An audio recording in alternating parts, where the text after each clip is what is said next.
ओम बागेश्वराय नमः। बागेश्वर बालाजी की कृपा हम सब पर बनी रहे। आज की इस वीडियो में मैं आप लोगों को सालिग्राम जी और एक कसाई की ऐसी कहानी सुनाने वाली हूँ जिसको सुनने के बाद आपको यकीन हो जाएगा कि भगवान भी भक्त के अधीन हो जाते हैं। तो चलिए वीडियो को शुरू करते हैं। एक कसाई था सदना। वह बहुत ईमानदार था। वो भगवान के नाम का कीर्तन करने में मस्त रहता था। यहाँ तक कि मांस को काटते और बेचते समय भी वह भगवान का नाम गुनगुनाता रहता था। एक दिन वह अपनी ही धुन में कहीं जा रहा था कि उसके पैर से कोई पत्थर टकराया। वह रुक गया। उसने देखा कि एक काले रंग के गोल पत्थर से उसका पैर टकरा गया है। उसने वह पत्थर उठा लिया, वह जेब में रख लिया, यह सोचकर कि यह मांस तौलने के काम आएगा। वापस आकर उसने वह पत्थर मांस के वजन को तौलने के काम में लगाया। कुछ ही दिनों में उसने समझ लिया था कि यह पत्थर कोई साधारण नहीं है। जितना वजन उसको तौलना होता, पत्थर उतने ही वजन का हो जाता है। धीरे धीरे यह बात फैलने लगी कि सदना कसाई के पास वजन करने वाला पत्थर है। वह जितना चाहता है पत्थर उतना ही तौल देता है। किसी को 1 किलो मांस देना होता तो तराजू में उस पत्थर को एक तरफ डालने पर दूसरी ओर 1 किलो का मांस ही तुलता।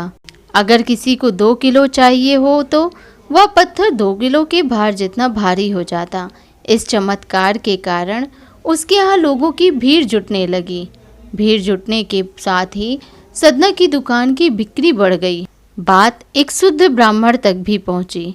हालांकि वह ब्राह्मण ऐसी अशुद्ध जगह पर नहीं जाना चाहता था जहां मांस कटता हो व बिकता हो, किंतु चमत्कारिक पत्थर को देखने की उत्सुकता उसे सदना की दुकान तक खींच लाई। दूर से खड़ा वह सदना कसाई को मीट तौलते देखने लगा। उसने देखा कि कैसे वह पत्थर हर प्रकार के वजन को बराबर तौल रहा था।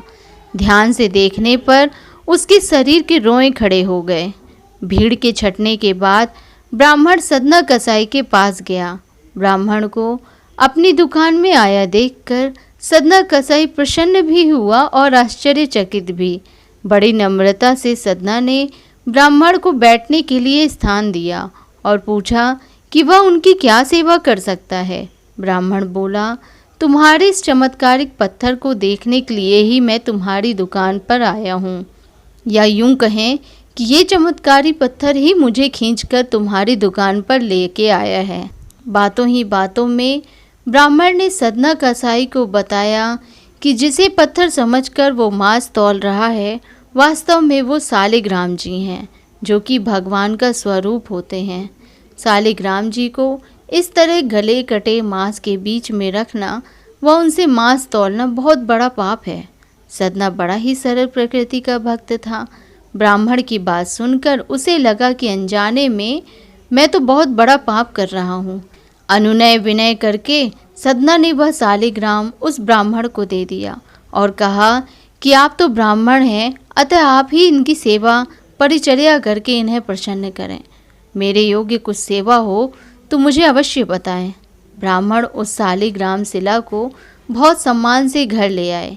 घर लाकर उन्होंने श्री सालिग्राम जी को स्नान करवाया, पंचामृत से अभिषेक किया व पूजा अर्चना आरंभ कर दी।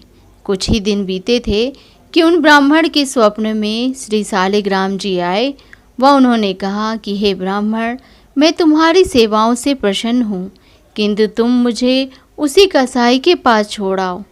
स्वप्न में ही ब्राह्मण ने सालिग्राम जी से इसका कारण पूछा तो उन्होंने उत्तर दिया कि तुम मेरी पूजा अर्चना करते हो, मुझे अच्छा लगता है, परंतु जो भक्त मेरे नाम का गुणगान कीर्तन करते रहते हैं उनको मैं अपने आप को भी बेच देता हूँ। सदना तुम्हारी तरह मेरा अर्चन नहीं करता, परंतु वह हर समय मेरा नाम गुनगुनाता रहता है, जो कि मुझे अच्छा लगता है, इसलिए तो मैं उसके पास गया था। ब्राह्मण अगले ही दिन सदना कसाई के पास गया। वह उनको प्रणाम करके सारी बात बताई। वह श्री सालिग्राम जी को उन्हें सौंप दिया। ब्राह्मण की बात सुनकर सदना कसाई की आंखों में आंसू आ गए।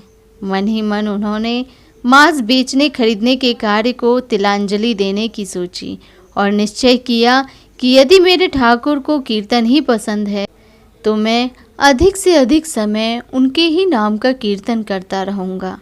तो ये थी जानकारी कि कैसे सालिग्राम जी अपने कसाई भक्त के अधीन हो गए थे। तो आपको मेरे द्वारा दी गई जानकारी अच्छी लगी हो तो प्लीज़ मेरे चैनल को सब्सक्राइब करिएगा, वीडियो को लाइक और शेयर करिएगा। धन्यवाद।